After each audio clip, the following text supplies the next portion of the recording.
Atos capítulo 8, a partir do verso 8. Nós fizemos a exposição do 1 ao 8, na quarta-feira passada, o Evangelho pregado em Samaria. E hoje estaremos falando do capítulo 8, mas de forma dinâmica, irmãos, porque a sessão do capítulo 8, do verso 8, que vai até o 40. Então nós vamos fazer aqui por tópicos as exposições, amém? Como são muitos versículos, para que a exposição fique dinâmica, nós vamos fazendo a leitura por bloco. O primeiro ponto vai ser do verso 8 até o 13, depois do 14 até o 25, depois do 26 ao 40. Então eu vou orar, porque eu vou expondo conforme lendo.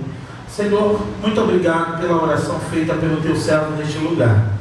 Eu só tenho a te pedir que o Senhor fale aos nossos corações, que eu diminua e tu cresça, que eu suma e tu apareça, e que o Senhor tenha misericórdia da minha vida, ó Pai, como instrumento nas tuas mãos, para falar as verdades do Senhor. Que o Senhor me dê ousadia, coragem, intrepidez do teu Espírito Santo, para falar as tuas verdades bíblicas para todos nós, porque precisamos ouvir a tua voz, em nome de Jesus, amém e amém. A partir do verso 8 nós vamos falar de Simão, um homem que observou e viu o Evangelho sendo pregado em Samaria e os efeitos que esse Evangelho causou. O Evangelho, a palavra sendo pregada. Eu gostaria de afirmar aos irmãos e, na verdade, reafirmar algumas verdades que precisam ser relembradas todos os dias em nossos corações. A palavra do Senhor tem poder. A palavra do Senhor, isso que você tem em suas mãos, esse livro chamado Bíblia, é a palavra do Senhor. Se você crê que é a palavra do Senhor falando ao teu coração, Abacuque diz assim: olha, eu ouvi a tua palavra e temi. Eu ouvi a tua palavra e temi. E que essa seja uma realidade em nossos corações, irmãos. Que a palavra do Senhor provoque sempre temor em teu coração. Que o momento da exposição da palavra seja sempre um momento sagrado na tua vida. Porque se você tem a compreensão que é Deus falando com você, você vai estar atento à voz do Senhor. Então peça para o Senhor levar cativo todo o teu pensamento de Jesus Cristo.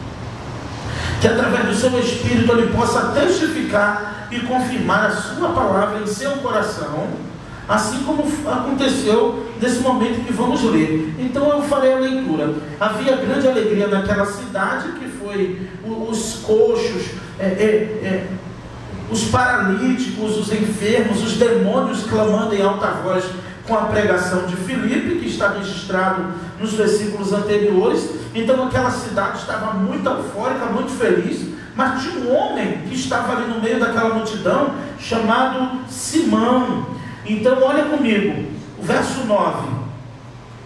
Mas havia ali um certo homem, chamado Simão, que anteriormente exercera naquela mesma cidade a bruxaria, e enfeitiçou o povo de Samaria, que se gabava ser alguém importante, ao qual todos davam atenção, desde o menor até o maior, dizendo: este homem é o grande poder de Deus.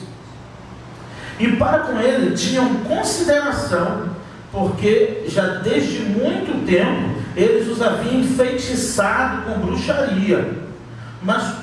Mas como creram em Filipe, que lhes pregava a respeito das coisas do reino de Deus, e em nome de Jesus Cristo eles eram batizados, tanto os homens quanto mulheres.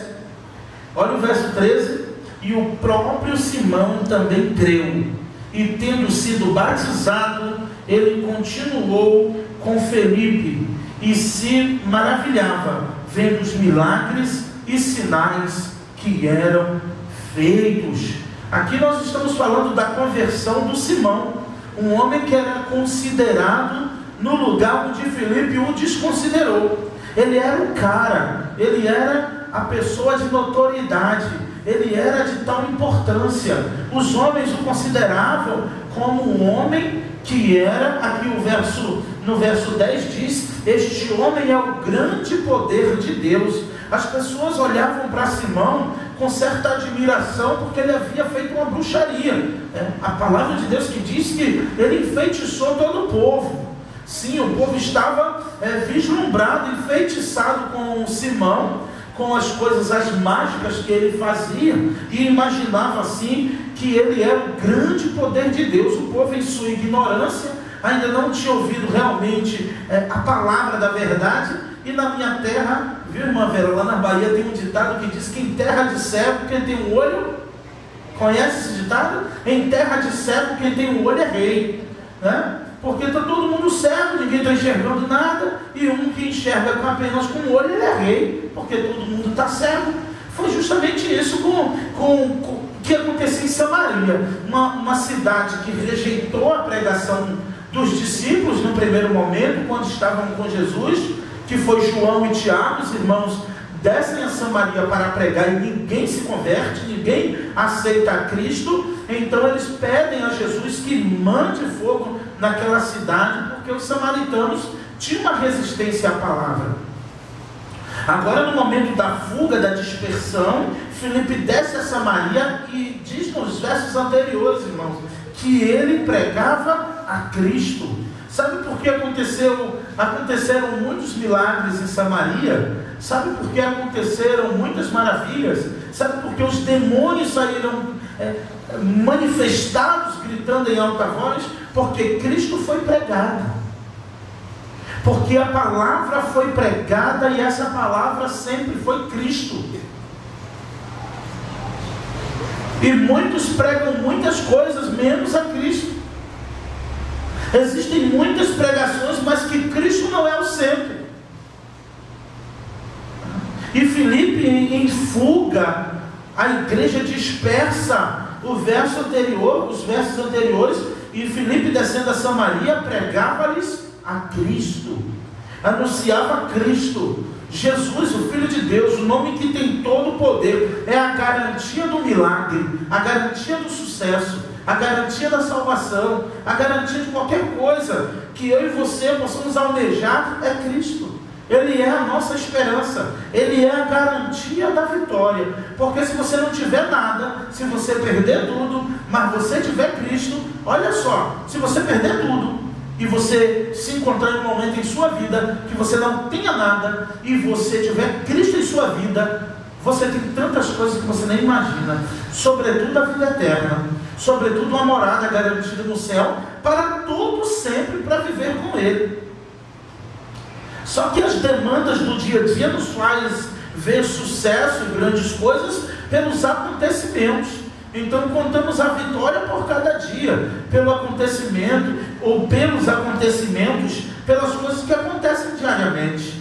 Mas na verdade a vitória da igreja está nisto, que um dia estaremos para sempre com o Senhor. Esta é a vitória e a segurança que todo cristão deve ter, a segurança da vida eterna, que eu e você não podemos perder. Então o mágico fazia mágicas e pregava e ilusionava o povo, e o povo achava um grande Deus. Mas quando chega o diácono Filipe em Samaria e prega Cristo, e apresenta Cristo, e anuncia a Cristo, então o povo abandona suas doutrinas, se volta para Filipe, para a pregação de Cristo. E o que é que ele faz? Agora que ele se viu só, ele diz: o jeito é me voltar para Cristo também. E ele creu em Jesus. Essa semana eu estava assistindo em uma pregação. Eu assisto, tá? Eu também me alimento, preciso me alimentar espiritualmente. Eu também me alimento quando estou pregando, mas também eu preciso ser ministrado. E o pregador, ele foi pregando, e no final ele ficou uns 15 minutos quase. E aí, alguém para Jesus nessa noite? Ele vinha assim, mas e aí, alguém quer Jesus? Ainda dá tempo. Alguém quer Jesus nessa noite? Aí ele falava mais um pouquinho de palavras e depois ele de novo: e aí, alguém quer Jesus? E aí depois de uns quase 9, 10 minutos que ninguém quis, aí ele disse assim: então vamos orar, né? Então vamos orar. Então eu disse assim: então não foi o Cristo que foi apresentado, Cristo Jesus não foi apresentado de uma maneira que o povo desejasse esse Jesus, né? Porque é isso que move e que deve mover os corações, que Cristo seja pregado de tal forma que você tenha um desejo de ter esse Jesus em sua vida. Porque nós não estamos vendendo a mercadoria, nós não estamos vendendo a propaganda, nós estamos anunciando a Cristo, o Filho de Deus. E se ele não é suficiente para você em 40 minutos de pregação, não vão ser 9 minutos apelando, pelo amor de Deus, se tem alguma coisa para Jesus. Eu já paguei muito mico fazendo isso também, mas parei. Quando eu percebi que era só pagação de mico, eu disse: não, é Cristo sendo anunciado, e quem quiser vai crer, o coração vai aquecer e vai confessá-lo como seu único e suficiente Salvador.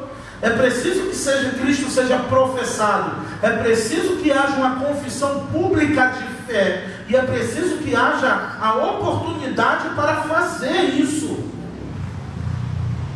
Mas o nosso Jesus não é uma mercadoria, e nem está em promoção, para que fiquemos perguntando todo momento se você quer Cristo. É você que deveria perguntar se Cristo quer você. É o contrário, os valores estão invertidos. Na verdade, as nossas orações deveriam ser: Senhor, o Senhor me aceita? O Senhor me aceita do jeito que eu sou? E nós fazemos o caminho inverso: você aceita Jesus? Né? Mas na verdade a oração deve ser o contrário: Senhor Jesus, você me aceita? O Senhor me aceita do jeito que eu sou? Essa pessoa que eu sou, o Senhor me aceita? Essa pergunta você deve fazer todos os dias. Eu e você devemos fazer todos os dias: Senhor, tu me aceita do jeito que eu sou? Porque foi essa oração que Davi fez: não me lances fora da tua presença, nem retira de mim o teu Espírito Santo. Elimas, o Simão, fica encantado. Simão, quando vê, ele fica vislumbrado. Ele enfeitiçou o povo de Samaria. Se você olhar comigo aqui no verso 9, ele se gabava ser alguém importante. Ele se gabava disso. Por quê, irmãos? Porque ele se gabava? Porque havia os bajuladores. Salomão diz isso em Provérbios: quem bajula demais o seu próximo arma um laço. Porque o laço da soberba. Ele se gaba, ele começa a acreditar que é mesmo, né? Eu já contei isso, mas eu vou contar aqui porque já faz um bom tempo. O pastor Cícero contou uma vez essa história de que toda vez que ele ia molhar a calçada, o vizinho, o pai dele ia lavar a calçada, o vizinho arrumava confusão porque a água espirrava. Sabe coisa de vizinho, né? Que não pode botar o carro, a água está respingando. E todo dia, um dia a mulher do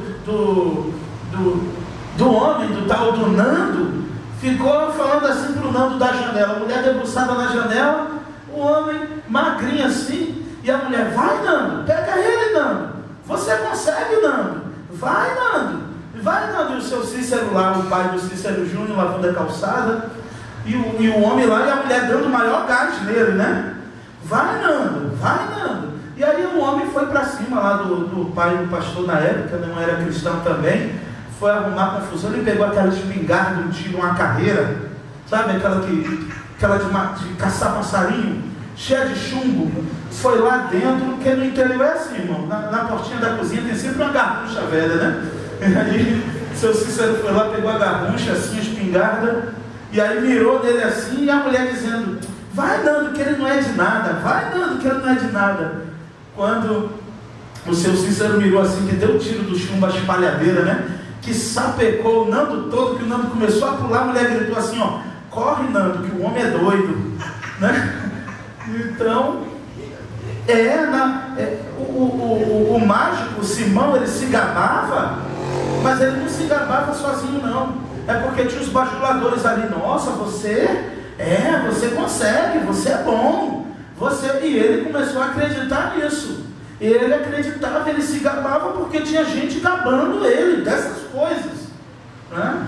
Então ele se gabava. Você vê que o que eu estou dizendo é verdade, porque diz aqui no 10, ao qual todos davam atenção, desde o menor ao maior. Ele tinha atenção desde o maior ao menor. E eles diziam: este homem é o grande poder de Deus. O verso 11 mostra ainda: e para com ele tinham consideração, porque já desde muito tempo havia enfeitiçado com bruxaria aquele povo. Irmãos, eu já falei também sobre a questão que a própria palavra de Deus vai dizer em Números 23: contra Jacó não há encantamento, nem contra Israel feitiçaria, mas ela existe. Só que quem pertence ao Senhor não tem bênção, não tem maldição nenhuma que pode ser maior do que a bênção de Deus. A bênção de Deus é maior. Então, se você crê que você tem a bênção de Deus em sua vida, não tem feitiçaria, encantamento, não tem nada, porque eu creio na palavra do Senhor, e eu sei que você crê, que diz nos Salmos: aquele que te guarda não dorme, o Senhor guarda a tua entrada e a tua saída desde agora e para todo sempre. Mas esse povo foi enganado, e todos que não têm e que não conhecem a palavra de Deus são facilmente enganados. O próprio Senhor diz que Satanás se transfigura em anjo de luz e, se possível, engana até os escolhidos. Então, tem pessoas pensando que Satanás vai vir com chifre, com um rabo, né, com um tridente na mão, e às vezes ele vem como um Gianecchini, né? Ele vem como um anjo de luz, ele faz sinais e maravilhas que engana até os escolhidos, se possível. Tal deve ser o discernimento da igreja. Tal deve ser o discernimento do crente, que fica vislumbrado com tudo que vê, mas não conhece os frutos, porque na verdade toda árvore se conhece pelos frutos. Então, esse homem era muito considerado. O verso 12 diz: mas como creram em Filipe, que lhes pregava a respeito das coisas do reino de Deus, e em nome de Jesus Cristo eles eram batizados, tanto homens quanto mulheres, o próprio Simão também creu, e tendo sido batizado, ele continuou com Filipe. Aqui, pega essa palavra aqui: e se maravilhava com os milagres e sinais que eram feitos.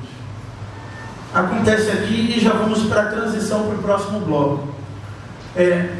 Alguém me disse um dia, e eu passei a acreditar, que toda inveja começa de uma grande admiração. Primeiro você é admirado, depois você é invejado. Primeiro há uma grande admiração, depois começam a te pedir a receita do bolo. Primeiro começam a te admirar: nossa, como você faz isso? Depois começam a te pedir como você consegue fazer isso. É sempre assim. Ninguém te inveja já de cara, começa a admirar, e daqui a pouco começa a pensar: eu também posso ter, eu também posso fazer, eu também posso fazer igual. Quando está num grau muito avançado da inveja, é quando a pessoa começa a pensar que faz até melhor do que você, mas ela um dia te admirou, um dia admirou a tua inteligência, a tua capacidade. Aí chega um ponto que ela começa a querer a receita, depois ela começa a pensar que faz melhor. Então, foi uma das coisas que eu aprendi, que toda inveja começa com uma grande admiração. Se você parar para pensar os momentos em que você foi invejado por alguém, pare para pensar se um dia por essa pessoa você não foi admirado. Porque é o artifício de Satanás a ficar maravilhado. Foi o que aconteceu com Simão. Ele fica maravilhado, ele não sai de perto de Filipe, diz o texto, ele continuou com Filipe, ele fica maravilhado, só que ele cai na tentação do inimigo, depois de batizado, depois de crente. Ele creu, a Bíblia diz que ele creu em Jesus, ele creu, ele foi batizado, ele andou com Filipe, ele se maravilhou e se maravilhava com os sinais e milagres que ele fazia, mas depois ele caiu no laço do passarinheiro. chamada inveja. A inveja, a Bíblia vai dizer que apodrece os ossos. A Bíblia diz também, outra curiosidade, que a gente esquece, que os invejosos não entrarão no reino de Deus. O invejoso não vai entrar no reino de Deus. O Senhor quem disse. E Simão cai nessa tentação. Olha comigo então a partir do verso 14. Ora, quando os apóstolos que estavam em Jerusalém ouviram que Samaria tinha recebido a palavra de Deus, eles enviaram para lá Pedro e João, os quais, tendo descido, oraram por eles, para que eles pudessem receber o Espírito Santo, porque ainda não havia descido sobre nenhum deles, mas somente batizados em nome do Senhor Jesus. Então lhe impuseram as mãos e eles receberam o Espírito Santo. Qual foi o propósito do derramamento do Espírito? Qual foi o propósito da descida do Espírito Santo? Capacitação, unção. Pega essa palavra, você que é batista. Unção, ousadia, intrepidez. Foi o que desde o capítulo 4 esses homens passaram a ter. Unção. Unção é o que? Ungir vem de quê? De capacitar, de habilitar o homem para toda boa obra. Por isso que a unção, por isso que o pastor é ungido, é consagrado, por isso que os diáconos, os presbíteros, os oficiais, o ato de impor as mãos é o ato de uma capacitação. A partir daquele momento, aquele homem está habilitado. A partir daquele momento, o homem está habilitado a receber, a cumprir toda a boa obra. Por isso que até no nosso meio batista, mesmo depois do concílio e o candidato aprovado por passar no exame, ele só é considerado pastor depois que ele é ordenado com a imposição de mãos dos pastores. Mesmo depois de aprovado no concílio, ele ainda não é pastor, porque ele não foi habilitado por pastores para assumir aquela obra. O Espírito Santo, que é a receita principal de toda a igreja, porque é a terceira pessoa da Trindade. Primeiro, que o Espírito Santo é o Espírito do próprio Deus. Segundo, quem tem o Pai tem o Filho, quem tem o Filho tem o Espírito. E nenhuma igreja, e eu vou te dizer mais, nenhum crente consegue, na verdade ele não vive, ele finge que vive como Sardes. Tem famas que vive, mas está morto, porque é um cadáver ambulante, o crente batizado, mas que não tem o Espírito Santo. E as águas de um batistério não te dá isso. O mergulhar e levantar não te dá isso. Precisamos resolver isso, porque tem muitos batizados que não têm o Espírito Santo, mas ele tem um nome no rol de membros da igreja. Ele não, como diz João, ele não tem o Espírito. Tito, Paulo escrevendo a Tito, o Senhor conhece os que são seus, por quê? Como ele vai conhecer os que são seus? Porque são selados com o Espírito Santo. E Pedro e João vão para Samaria para resolver um problema que Samaria estava em falta. Todo mundo creu, todo mundo batizado, mas lhe faltava uma coisa: o Espírito Santo. Então impuseram as mãos e eles receberam, porque ali foi o momento da inauguração de Pentecostes. Então eles ainda estavam vivendo isso naqueles dias. Porque quem te dá ousadia para falar, quem te dá ousadia para pregar, quem te dá ousadia para enfrentar qualquer situação por causa de Cristo é só o Espírito Santo.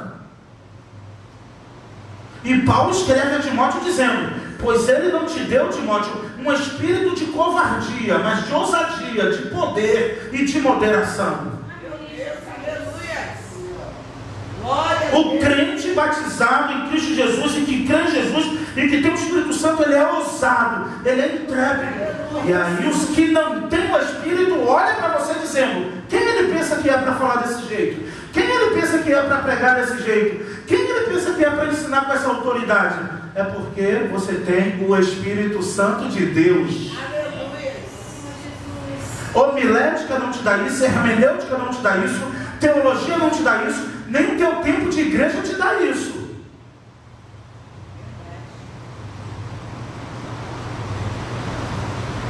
E eu já falei isso desde o início de Atos, que o Espírito Santo também é batista. Ele é batista também, ele não é dos pentecostais só não. Ele é daqueles que creem no Filho de Deus.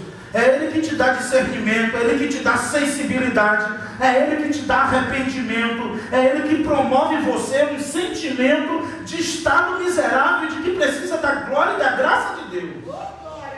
Porque quem sente o contrário disso, ele é cheio do ego, mas ele é desprovido do Espírito Santo de Deus. E o apóstolo Paulo pede para que os cristãos não inibam, não constranjam, não extingas o Espírito Santo, ou seja, dá liberdade, dá ousadia para o Espírito Santo de Deus falar. E agora eu vou dizer com os meus irmãos pentecostais: deixa o Espírito Santo de Deus te usar. Se for para abençoar, se for para aconselhar, se for para ofertar, se for para ajudar, se for para falar palavras de vida, de bênção, abre a tua boca e deixa o Espírito Santo falar. E se a língua embolar, você vai para um lugar sozinho e fala o teu mistério com Deus, porque é bíblico também. É verdade, Deus. Edifica você mesmo no teu quarto, onde você quiser, porque também é bíblico. É verdade, Deus. E aquele que admirava, aquele que acompanhava, vendo tudo isso, quando Pedro e João impõem as mãos sobre eles, porque eles só tinham recebido o batismo de Jesus, o verso 17 vai dizer: e lhes impuseram as mãos, e eles receberam o Espírito Santo. Lembra o que eu falei, que toda inveja começa de uma grande admiração? Olha comigo aí o 18, olha o verso 18. E Simão, vendo que pela imposição das mãos dos apóstolos era dado o Espírito Santo, olha o que ele fez, que coisa linda que ele fez, olha, ofereceu-lhe dinheiro dizendo: dai-me também esse poder, me dá também esse dínamos. Pedro, como é que tu tem esse dínamos? Felipe, como é que tu tem esse dínamos? João, de onde vem esse dínamos que só impondo as mãos as pessoas recebem? Eu pago quanto for para ter esse poder, ou para ter, que na verdade Simão não queria esse poder, ele queria gerenciar esse poder, ele queria franquear esse poder, ele queria comprar para lucrar com esse poder. E ele ofereceu dinheiro. A propina já vem desde antigamente, né? E a gente pensando que começou na política, né? Começou na igreja. O primeiro homicídio começou na igreja, adultério na igreja, foi tudo na igreja. Caim e Abel era de quem? De qual igreja? De Adão e Eva. Davi era de qual igreja? Segundo o coração de Deus. Morte de um irmão contra o outro, incesto de família da igreja. Na família que tinha a tenda e a arca de Deus no quintal, do lado da tenda. Foi onde aconteceu a morte de um irmão com o outro, o abuso de uma irmã com o outro, tudo na igreja. E a gente fica procurando e apontando e vendo a maldade no mundo. E eu digo que a Bíblia diz, porque eu me garanto que se vier para mim eu paro na Bíblia. A fé não é para todos.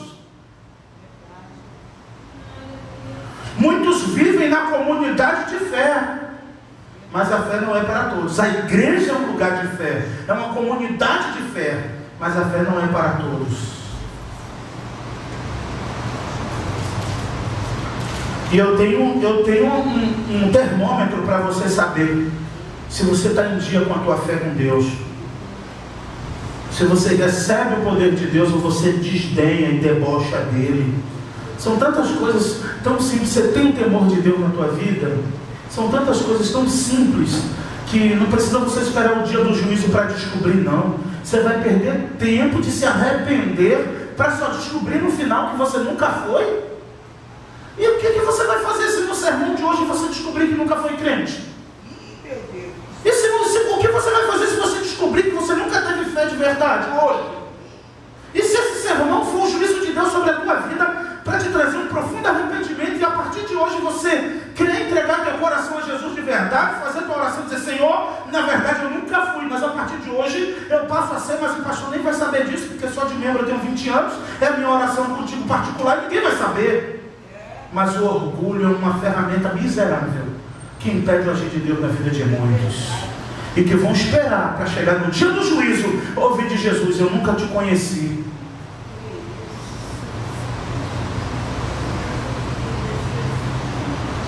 E os que ele vai dizer que nunca conheceu, tudo ativo na igreja. Em teu nome eu batizei, curei os enfermos, expulsei de todo mundo, fazia a obra.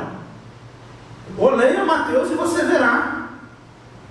Naquele dia muitos me dirão: em teu nome eu fiz, eu preguei, eu curei, eu expulsei demônios. Ele vai esperar falar tudo e depois vai dizer: aparta-te de mim, maldito, não conheço você. De novo, igreja falsa. Os que dizem irmãos, mas não são. Está lá em Apocalipse. Apocalipse tem um nome pesado para esses. Apocalipse se chama de sinagoga de Satanás. É a tenda dentro da igreja. É uma tenda dentro do arraial da igreja. E como eu saberei? Não sei. Mas a minha Bíblia diz, Paulo escrevendo a Timóteo: o Senhor conhece os que são seus. Então isso compete ao Senhor e não a mim. Mas o que me compete é pregar e mostrar para vocês como Simão ficou vislumbrado com dínamos, com poder, e então ele pede, ele quer comprar, ele tem dinheiro para isso. Provavelmente deveria ser uma quantia alta, porque ele nem perguntou quanto era. Ele deve ter oferecido tudo, ofereceu-lhes dinheiro, dizendo: dai-me também este poder. E quando eu disse para vocês que ele queria ser gerente do Espírito Santo, não é brincadeira não, tá, irmãos? Tem gente que quer ser gerente de Deus. Tem gente que quer agir em nome de Deus, o que Deus nunca mandou ele fazer, nem falar, nem agir. Pastor, onde é que está isso, pastor? É indireta? Não é indireta não, é direta já, está escrito. Olha aqui, me dá também esse poder para que todos, olha isso, para que aquele, ele ainda explica, para que aquele sobre o qual eu impuser as mãos, possa receber também o Espírito Santo. Eu quero fazer isso que vocês fazem, eu quero ter o que você tem, e se for preciso pagar, eu pago.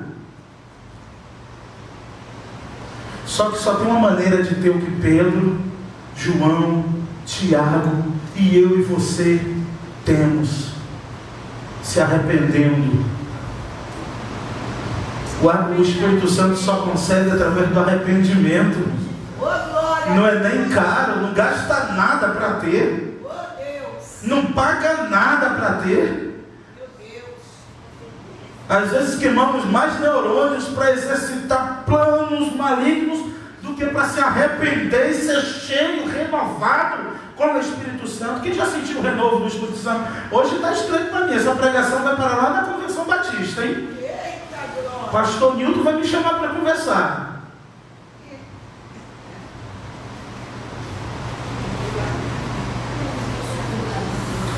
Para ter o Espírito Santo, você só precisa de uma coisa. E se tiver alguém aqui, eu estou vendo, acho que não, mas se tiver alguém aqui que nunca, não importa como você viveu até hoje, você pode sair daqui hoje cheio do Espírito Santo, se fizer apenas uma coisa: se arrepender dos seus pecados e confessar Jesus como seu único suficiente Salvador. Declarar que você é um perdido miserável sem Ele, e que só com Ele você pode ter a vida eterna. Aí você já sente o renovo do Espírito Santo. É aquela oração que você faz, levanta se sentindo leve, leve, porque você abriu o seu coração diante do Senhor. Podemos ser hipócritas uns com os outros. Podemos fingir, quando Paulo diz um amor sincero, tá, irmãos, e não fingido. É porque na igreja lá de 2000 anos atrás já tinha um amor falso. Porque Paulo escreve dizendo um amor sincero e não fingido. É que você ama de verdade, irmão. Se tu ama, ama mesmo. Não finge que ama, não. São tantos sintomas que podemos identificar em nós mesmos, não no outro, mas em mim mesmo, se eu tenho o Espírito Santo ou não.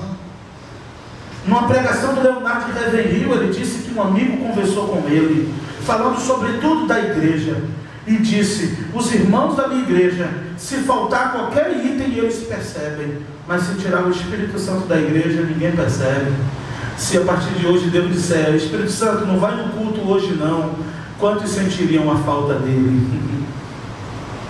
Se Deus dissesse hoje ao Espírito: eu creio pela fé que Ele está aqui, Ele se move em mim e você, eu creio, e Ele ainda me dá o privilégio de sentir.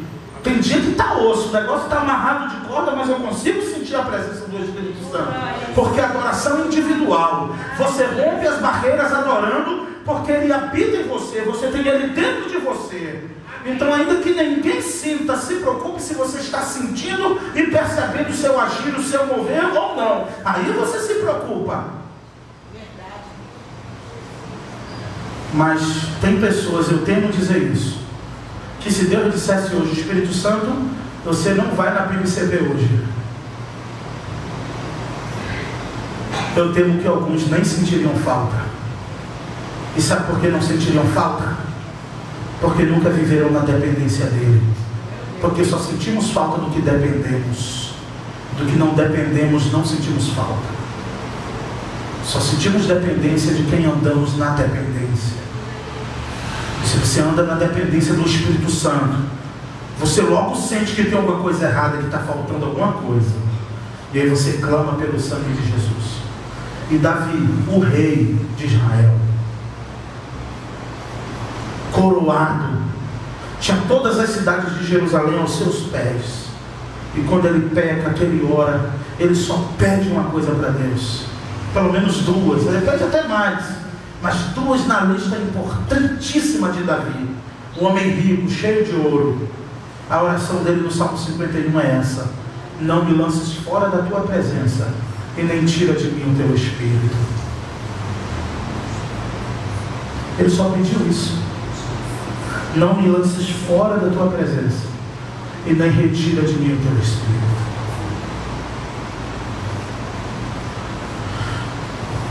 E Elimas queria comprar o poder. Agora vejam, a partir do 20 comigo. E tinha que Pedro estar na área, né? Pedrão estava na área, porque Pedro, depois que foi restaurado, não deu mole para ninguém mais não. Depois que caminhou com Jesus na praia, Pedro estava ousado, Luciano, cheio do poder. Ele disse: não, ele já me perdoou, pode me apontar quem quiser. Eu caminhei com ele na praia, ele me perdoou e você nem viu. Desse jeito, Senhor. Eita. Podem te acusar do que for, o importante é caminhar com Jesus na praia, quando ninguém está vendo. Depois não vão entender tanta ousadia e tanto poder. É porque você foi perdoado por Jesus. Não tem como não sentir a presença do Espírito Santo. E Pedro já fala logo com Ananias e Safira, já começa matando logo dois, né? Deus, né, irmão? Mas foi a instrumentalidade de Pedro. Pedro, cheio de ousadia, fala aqui de novo. Mas Pedro, olha o 20: o teu dinheiro pereça contigo, porque pensastes que o dom de Deus se compra com dinheiro? Tu não tens parte nem sorte neste assunto, porque o teu coração não é reto aos olhos de Deus. As tuas intenções não são boas, você está agindo de má fé e Deus sabe. Foi o que Pedro quis dizer. Tu não tem parte no reino de Deus, batizado e crendo, hein? Tu não tem parte nesse assunto. O Espírito Santo é uma coisa que você não tem nem vai ter. Está morto. Pedro diz: tu não tem parte nesse assunto, pensa que compra com dinheiro? Traduzindo, ele conhece as intenções do teu coração. Cuidado, o porquê você faz o que faz, muito cuidado. Que seja sempre para a glória do Senhor Jesus, porque Ele conhece a intenção dos nossos corações. Tu não tem parte nesse assunto. Olha o 21 comigo, nesse assunto. Porque o teu coração não é reto aos olhos de Deus. Aqui o 22. A receita para ele ter o que não tem, que não é com dinheiro. Pedro traduzindo diz: guarda o teu dinheiro e se arrependa, que é melhor. O 22 diz: arrepende-te, pois, desta tua maldade e ora a Deus, para que por acaso, porventura, quem sabe, o pensamento do teu coração seja perdoado. Pedro está mandando ele orar para ver se, quem sabe, ainda tem jeito, para que talvez Deus perdoe a maldade do coração dele, para que Deus encontre arrependimento de verdade, como no Salmo 51, de novo, o pano de fundo, o salmista ora dizendo: um coração quebrantado e contrito, o Senhor não despreza, mas tem que estar quebrantado, tem que estar moído. Se tiver inteiro, Ele despreza, mas um coração quebrado em pedaços aos pés de Jesus, Ele não despreza. Um coração quebrantado e contrito, o Senhor não despreza. E Pedro diz: ora a Deus, se arrependa, para que porventura Ele perdoe a maldade do teu coração. Continuando no 23, porque eu percebo que estás em fel. Olha a percepção de Pedro sobre ele: tu estás num fel de amargura e um laço de iniquidade.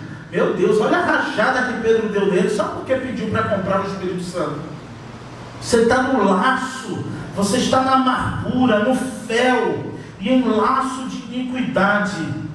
E respondendo, porém, Simão disse: orai ao Senhor por mim. Olha que linda a atitude de Simão. Eu fiquei maravilhado, porque me parece que houve solução para Simão. Ele diz aqui: orai ao Senhor por mim. Olha o 24: orai ao Senhor por mim, para que nenhuma dessas coisas venham sobre mim. Eu mereço tudo isso, mas ora por mim, pedindo para Ele que nada disso que você falou aconteça comigo.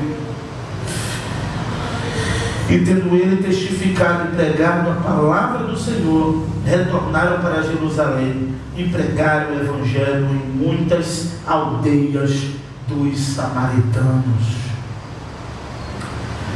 E qual será aqui, irmãos? Qual deve ter sido o fim de Simão? Simão já foi, não está mais entre nós, mas ficou inconclusivo aqui o destino dele. Mas o final nos dá muita esperança, não dá?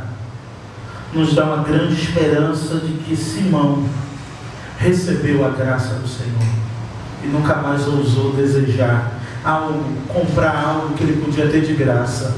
Só se arrependendo ele já tinha o Espírito Santo. Irmãos, é igual o pecado. O salário do pecado é a morte, e muitos pagam o salário do pecado e a salvação que é de graça as pessoas não querem. Repararam isso?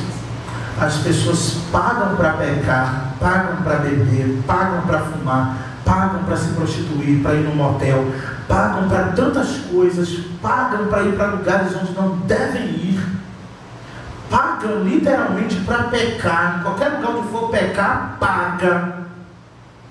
E o dom gratuito de Deus, que é a vida eterna, os homens desprezam.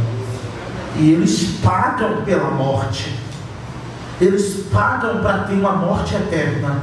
Vivem pagando para ter uma morte, e com a salvação e o dom gratuito de Deus, que é a vida eterna de graça.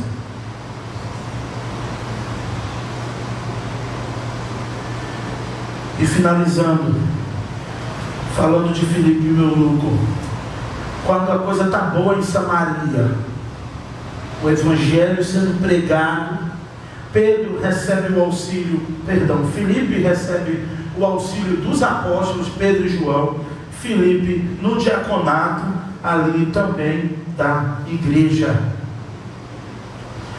Ele sai de Samaria, porque o Espírito Santo, o anjo do Senhor, fala com Filipe. O 26 vai dizer: o anjo do Senhor falou a Filipe dizendo: levanta-te e vai em direção ao sul, ao caminho que desce de Jerusalém para Gaza, que está deserto. E levantando-se foi, e eis que um homem da Etiópia, eunuco, da grande autoridade sobre Candace, rainha dos etíopes, o qual era encarregado de todos os seus tesouros, vindo adorar em Jerusalém, estavam retornando, e assentado na sua carruagem lia o profeta Isaías. O que me chamou a atenção é quando o homem está ligado com o Espírito Santo de Deus. É o mesmo que aconteceu com Ezequiel. Filho do homem, levanta-te e farei ouvir as minhas palavras. Filho do homem, te põe de pé e eu falarei contigo. Chamavam pelo nome, eles respondiam: fala, Senhor, porque teu servo ouve. Amém. Glória a Deus. Essa geração não questionava a Deus, não questionava a gente de Deus, não questionava o chamado de Deus, porque eram cheios do Espírito Santo do próprio Deus. Amém. E o Senhor testifica. Amém, irmão? Você já sentiu a testificação no teu coração do Espírito Santo? Porque o Senhor testifica, o Senhor confirma. O Senhor fala com Filipe: levanta-te e vai em direção à cidade que desce para Gaza, que está deserto. E Filipe, levantando-se, foi. É simples assim. Deus manda e o servo obedece. Quando é Jesus quem manda, a gente tem que obedecer. Se o Senhor mandou, nós obedecemos. E Filipe obedeceu, porque o Senhor Jesus já havia dito: as minhas ovelhas conhecem a minha voz. Se o estranho chamar, eles nem atendem, mas as minhas ovelhas conhecem a minha voz. Então, quando Filipe ouviu a voz do Senhor, ele sabia que era o seu Senhor falando com ele. E o Salmo 95 te dá um conselho, me dá um conselho: ao ouvir a voz do Senhor teu Deus, não endureçais o vosso coração, como os vossos pais fizeram em Meribá, tentando Moisés, tentando o Senhor no deserto. É possível saber que é Deus falando e endurecer o coração? Se não fosse possível, o salmista não pedia para você não fazer isso. Quando ouvir a voz do Senhor e você souber que é o Senhor, não resista, não endureça o teu coração. Filipe fez isso, ouviu a voz do Senhor, e o Senhor dá toda a orientação a ele.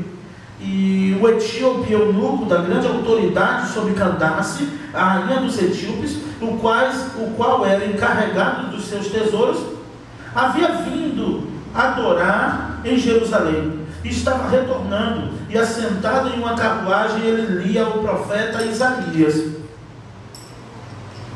E Filipe, correndo até ele, viu que lia o profeta Isaías e lhe disse, ou lhe perguntou. Filipe vê, encontra aquele homem na carruagem, vai correndo ao encontro dele, toma parte do que ele está lendo, viu que era o profeta Isaías e pergunta para ele. A pergunta é hermenêutica: tu entendes o que lê? Tu entendes o que tu está lendo? E olha a surpresa, o homem estava lendo Isaías. Filipe pergunta: tu entendes o que lê? E o interessante é que a resposta dele não é entendo. Não, ele estava lendo, mas não entendia. É possível ler e não entender? Entendes o que lê? Olha o que ele disse: como eu poderia entender se algum homem não me orientar? Como eu vou entender? Em outras traduções vai dizer: se não há ninguém para me explicar. E aí foi a oportunidade de Filipe. Olha a continuidade. E rogou a Filipe que subisse com ele e se assentasse. E o lugar das escrituras que ele lia era este.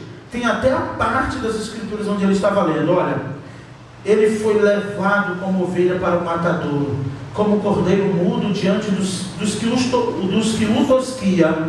Assim ele não abriu a sua boca.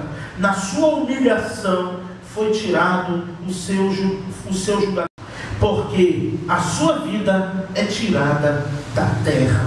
Foi esse texto do profeta Isaías. E respondendo o eunuco a Filipe, disse: eu rogo-te, de quem fala o profeta isto? De si mesmo ou de algum outro homem? E então, abrindo Filipe a boca, começando nesta mesma escritura, lhe pregou acerca de Jesus. De novo, todo milagre, toda bênção, libertação, cura, salvação, só tem êxito quando Cristo é pregado. Mas a realidade é que em muitos lugares Cristo não tem sido pregado. Tem sido pregado humanismo, filosofias, vitória, mas Cristo não é pregado. E Filipe disse: não, isso aqui se refere a Cristo. O profeta não está falando de si mesmo, ele está falando de Jesus, o Filho de Deus, e apresentou Cristo para o eunuco. E olha aqui o verso 36. E eles, indo em seu caminho, chegaram até certa água. E o eunuco disse: eis aqui a água, o que impede que eu seja batizado? Perceberam, irmãos, que quando Cristo é apresentado, tu não faz apelo? É o pecador que apela querendo esse Jesus. O apelo é o contrário. Filipe não ficou: e aí, quer aceitar Jesus? Amanhã pode ser muito tarde, hein? E aí? Ó, a carruagem vai vir ali, daqui eu vou descer, hein? Pensa bem, amanhã pode ser muito tarde. Não, ele que disse: está vendo essa água? O que te impede que eu seja batizado?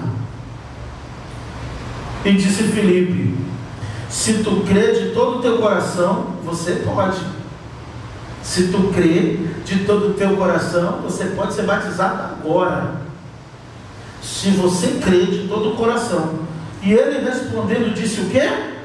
Olha que declaração. Aqui começou a profissão de fé da igreja. Eu creio que Jesus Cristo é o Filho de Deus.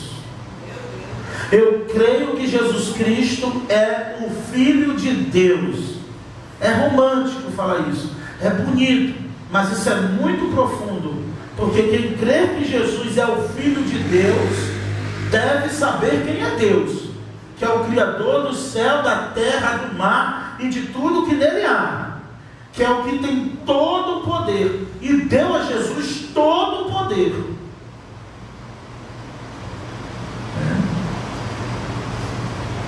Então ele creu: eu creio que Jesus é o Filho de Deus. E então ele mandou parar a carruagem. Ambos desceram a água, tanto Filipe quanto o eunuco, e ele o batizou. E quando subiram da água, olha o que acontece: o Espírito do Senhor arrebatou Filipe, e o eunuco não o viu mais. Essa é a vida de um homem cheio do Espírito Santo de Deus.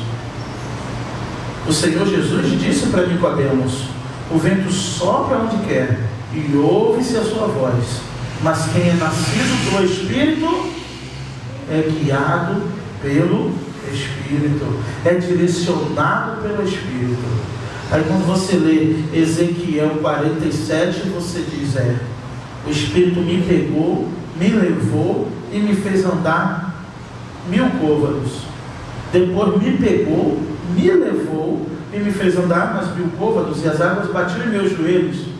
Depois ele me pegou, sempre ele, me levou e me fez andar mais 1000 côvados, e as águas batiam em minha cintura.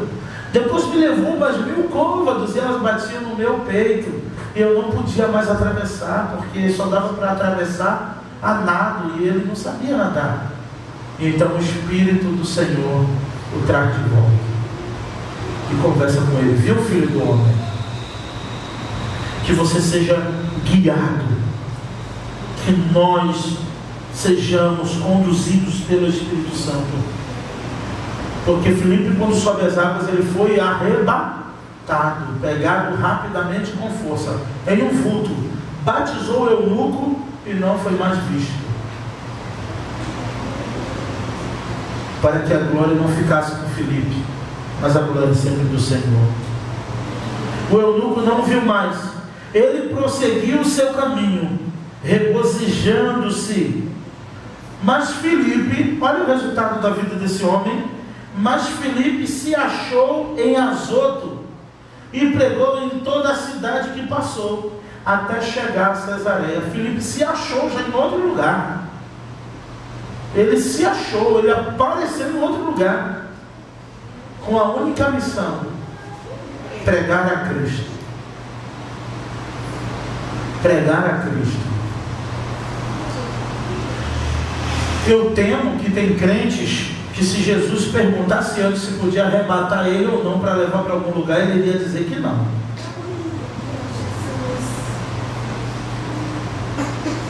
Posso te arrebatar para te levar ali para... Não, Senhor, me arrebata não, porque aqui está muito bom.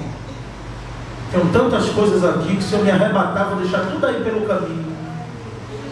É o crente arraigado nas coisas da terra, em bens materiais, no luxo, em qualquer outra coisa, menos em Cristo. Ainda bem que o Senhor, irmãos, Deus é maravilhoso, porque Tiago vai dizer isso, que o Senhor não nos tenta, porque Ele não pode ser tentado. Então Deus não fica pregando pecinha na gente, não. Deus não fica fazendo teste para você cair, não. Porque Ele já sabe que tu vai cair, Ele nem testa, irmão. Ele sabe que se fizer isso hoje, meu Deus, então ele nem testa. Se perguntar, muito menos, né? Se ele arrebatar sem perguntar, e você se achar no lugar onde você não quer, vai ser tanta murmuração. O que eu estou fazendo aqui? Por que o Senhor me botou nesse lugar? Lá estava tão bom, logo agora. Imagina se perguntar se pode ou não pode. Porque o Jesus de muitos é aquele que pede permissão. Você sabe disso, né? O Jesus dos coaches pede permissão. Eu posso agir? Eu posso fazer? O meu Deus, o meu Jesus disse assim, disse assim, ó: a mim foi me dado todo o poder no céu e na terra, portanto ide, vão e preguem, porque eu, que tenho todo o poder, confiro esse poder a você. Mas o Jesus, o falso evangelho ou o outro evangelho, é aquele que Jesus te pergunta, é aquele que respeita as tuas vontades, né? É aquele que deixa tomar conta só de uma área, de uma parte da tua vida. É o Jesus que só é Jesus no que tu quer que seja. É o Deus que só age quando está agindo em teu favor. Quando não é em teu favor, não é de Deus. Quando te desagradou, não foi Deus. Mas Ezequiel me diz assim no capítulo 3: eu me achei amargurado, indignado em meu espírito, mas mesmo assim a mão do Senhor era forte sobre mim. Ele estava indignado, amargurado no espírito, mas ele diz: mas com a mão forte do Senhor sobre mim. O nosso Jesus tem todo o poder, irmãos. Domingo está chegando a Páscoa, e o nosso Jesus não é mais aquele filho do carpinteiro, não. Não é mais aquele homem com a pele queimada do sol, aquele homem pacato, humilhado até a morte, que ganhou tapa no rosto, que cuspiram nele, vilipendiaram, ultrajaram. Esse não é mais o nosso Jesus. O nosso Jesus é o que João descreve no Apocalipse: voz de muitas águas, aparência de cordeiro, voz de leão, cabelos brancos como a neve, olhos como chama de fogo. E que João, quando olhou e viu, caiu como morto. Quando ele olhou, que viu, quando eu me virei para ver quem falava comigo, ele caiu como morto.